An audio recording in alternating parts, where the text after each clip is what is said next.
Шинжлэх ухааны байгууллагуудыг одоо мэдлэгийн менежментийн өөрчлөлтийн манлайлалаар удирдах энэ үр ашигыг сайжруулах тухай асуудал бол ганцхан Монгол улсын шинжлэх ухааны өмнө тулгамдж байгаа, Монгол улсын шинжлэх ухааны байгууллагуудын өмнө тулгамдж байгаа асуудал биш. Дэлхийн нийтийн асуудал болцсон учраас өнөөдөр манай Баттгтгийн ном зөвхөн хүрээлэнгүүдийн захирлуудын ширээний ном болох биш. Өнөөдөр дэлхийд дээр магадгүй одоо байгаа бүх институт хүрээлэнгүүдийн удирдах ажилтнуудын ширээний ном болох цаг бас удахгүй байх болов уу гэж басан ийм сайхан өрөөлийг бас өргөе гэж бодож байна. За тэгээд олон үгээр нуршаад явах уу? Би бас одоо 21-ээс 24 он хүртэл одоо 3 жил 6 сар одоо боловсрол шинжлэх ухааны сайдын албан энэ үндэтэй албыг та бүхэнтэйгээс хамтарч одоо төссөн. За ингээд энэ 3 жил 6 сард бол одоо манай иргэдлэх тэмчийн надад захисан одоо өмнөх боловсрол шинжлэх ухааны сайд нар бол дандаа боловсролын сайд хийгээд дууссан шүү. Тийм учраас та бол нэг шинжлэх ухааны сайд хийх гэж оролт ороо, цаг заваа гаргаараа, сэтгэл гаргаараа гэж надад хэлжсэн энэ үг бас надад их урам өгч. За ингээд 21-ээс 24 онд бол бас шинжлэх ухааны одоо салбар, за шинжлэх ухааны хүрээлэнгүүдийг бэхжүүлэх чиглэлөө ер нь одоо ямар зүйлүүдийг хийх ёстой юм бэ? Эрх зүйн ямар шинжилгүүдийг хийх ёстой? Санхүүжилтийн ямар тогтолцоог хийх ёстой гэдэг дээр бол одоо ахтимж эрэгдэл. За ингээд мөн Баттгтгийг тэр үеийн одоо газар зүйн хүрээлэнгийн одоо захирал байсан Баттгтгийгаа урьж одоо ингээд яамны бодлогыг бариулсан. За тэгээд өнөөдөр Баттгтх маань одоо зөвхөн нэг хүрээлэнгийн захирал байгаад энэ номыг бичсэн бол их өөр бичих байсан баг. А зөвхөн эрдэмжилгээний ажил зүгээр одоо хийгээд энэ номыг бичсэн бол их өөр ном гарах байсан баг.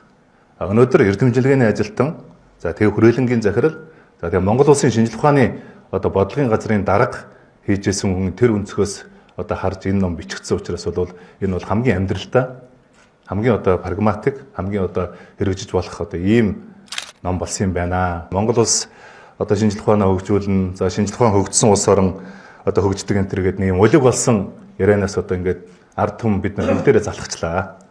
Одоо жаахан бага ярьж их цаг болсон юм байна гэж би харж байгаа. Их. Тийм учраас бол одоо бидний хийсэн өнгөрсөн одоо 3 жилд хийсэн хамгийн том олд бол энэ шинжлэх ухааны технологийн хуулийг бид нар батлуулж чадсан. За энэ хуулийг одоо бид нар хэрэгжүүлэх ёстой. Гардаж хэрэгжүүлэх ёстой хүн маань одоо манай Баттгтх болон одоо манай хүрээлэнгийн захирлууд. За тэгээд нэлээд том одоо боломжуудыг олгосон. Энэ хууль эрх зүйн шинэ орчин бий болсон. За тэгээд би нэг зүйл дээр бас одоо өнөөдөр зөв байсан уу буруу байсан уу гэж хэлж чадахгүй юм. Юу гэхээр шинжлэх ухааны маань салбар бол боловсролынхаа салбартай хамт явж байгаа. Одоо эдийн засгийн хөгжлийн яамны харьяанд очсон. Би одоо хэлж мэдэхгүй юм. Үнэхээр одоо сайжирцсан уу, муужирцсан уу? За энийг бол тухай цаг хугацаа харуулах байх.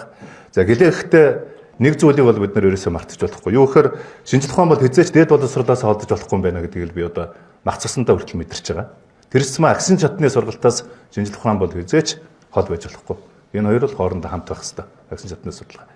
За тэгэхээр энэ чиглэлөө энэ цаашдаа энэ төрлийн тогтолцоог бол ингээд зөв болгож голдролд нь оруулах хэрэгтэй юм байна гэж одоо өнөөдөр их хурлын гишүүний үднээс ингээд харж байгаа. Тэгэхээр ер нь бид нар бол дарга нарт одоо ингээд нэг ажлаа ойлгуулах биш. Ер нь дарга нарыг түрж, дайрч ажлаа шийдвэрлэх хэрэгтэй юм байлаа шүү. Одоо энэ бол би одоо өөрчлөлтийн трансформаtional одоо лидершипийн бас нэг юм шинж гэж бодож байгаа. Өнөөдрийн одоо манай Баттгтхийн номын одоо бол амин сүнс бол энэ лидершип гэдэг энэ лидершипийг магадгүй Монгол тохирсон, Монголыг өрсөн тохирсон та бүхэн бүгдээрээ санаж байгаа. Тийм ээ одоо Монгол улсын ерөнхийлөгч хүрэлцэвхийн санаачлагаар за намайг сайд байх үед одоо тохиож бид нар шинжлэх ухааны хүрээлэнгийн нэгдсэн хүрээлэнгийн одоо том төслүүдийг эхлүү 140 тэрбум төгрөг батлуулж байсан шүү дээ Монгол улсын их хурлаар 140 тэрбум төгрөг. Энэ бол шинжлэх ухааны салбарын бараг 7-8 жилийн санхүүжилтийг бид нэг жил батлуулж байсан ийм сайхан түүх бас бий. Гэх мэтлэнгээр одоо шинжлэх ухааны хүрээлэнгүүдийн одоо санхүүжилтүүд, за шинжлэх ухааны ажилтнуудын цалин одоо гүйцэтгэл үр дүнгийн гүйцэтгэлийн тогтолцоонууд тийм ээ. За ингээд мэдээж одоо нөгөө бүх хүрээлэнгээрээ одоо бас явж танилцсан анхны сайд гэж бас би өөрийгөө боддгийн. Хүрээлэн бүхэнд маш их том боломжууд байна гэдгийг олж харсан. Хүрээлэн бүхэнд. Тийм учраас бид нар бол ганцхан одоо оюутлогоо, таван толгой гэдэг ингээд нэг юм ууд урхаагаа яриад байгаа ш. Хүрээлэн бүхэн дээр байгаа энэ алтны судал, хүрээлэн бүхэн дээр байгаа энэ потенциалуудаа нээх цаг нь болсон байна. Энэ потенциалуудыг одоо ашиглах Монгол улс үнэхээр эдийн засгаа хөгжүүлэх, эдийн засгаа томруулъя. Дотоодын нийт бүтээгдэхүүн одоо одоо өргөтгийг томруулъя. Энэ Монгол улсын нийгмийн эдийн засаг тулгамж байгаа энэ том асуудлуудаа өргөх савшин шиг одоо заслуулах юм шинжлэх ухаандаа л итгэх ёстой. Шинжлэх ухаан дээр өнөөдөр хүртэл бий болгосон энэ потенциалуудыг одоо бид нар ашиглах ёстой гэсэн энэ ихтгэл үнэмшил одоо надаас одоо холдоогүй үргэлж ойрхон байгаа гэдэг бас хэлээд. За ингээд энэ хүрээнд бол өнгөрсөн боловсролын салбарт хийсэн шинжилгээ ухааны салбарт хийсэн ажлуудаа бас эмгтгэж одоо энэ системийн дөрөөлөл ба реформ гэсэн номыг боловсролын хэсгээр нь бичиж одоо дуусгаж олонний хүртэл болгосон.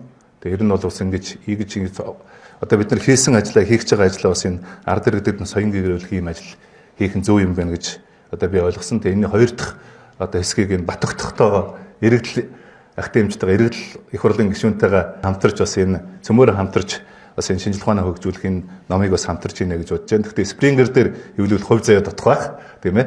Гэлээ ихтэй одоо ингээд энэ номын Батөгтгийн номын үргэлжлэл болгож бас энэ номыг цөмөөрө энэ жилдээ бас хийж одоо гарганаа. Энэ ном бол та бидний хийсэн цаашдаа хийх одоо ийм замын зураглал ачаад замын зураглал байх лөө гэсэн ийм одоо төсөөлттэй байна. За ингээд эцэст нь одоо өнгөрсөн намайг одоо шинжилгээ ухааныхаа академийн хамгийн одоо тэргүүн дээд шагналд одоо Ховлаа хааны одоо одонгоор шагналсанд одоо би бас туулийг тавханд талархаж байгаа шүү гэдгийг одоо дахиж ингэж хэлье. Тэгээд Батөгтөгтөө за мөн одоо энэ Батөгтгийн бичсэн номыг өнөөдөр Монгол улсын ийг одоо шинжилгээ ухаан дээр тулгуурлаж шинжилгээ ухаан нь одоо Монгол улсаа төрж түүчилж одоо явах энэ бүх одоо боломжийг энэ номоор авах мэдлэг менежмент энэ манлайлалаар ийг одоо өөрийн болгож шинжилгээ ухаанаа хөгжүүлэхэд одоо хамтран зүтгэе гэж та бүхэнд уриалж байна. За ингээд та бүхэндээ маш их баярлалаа.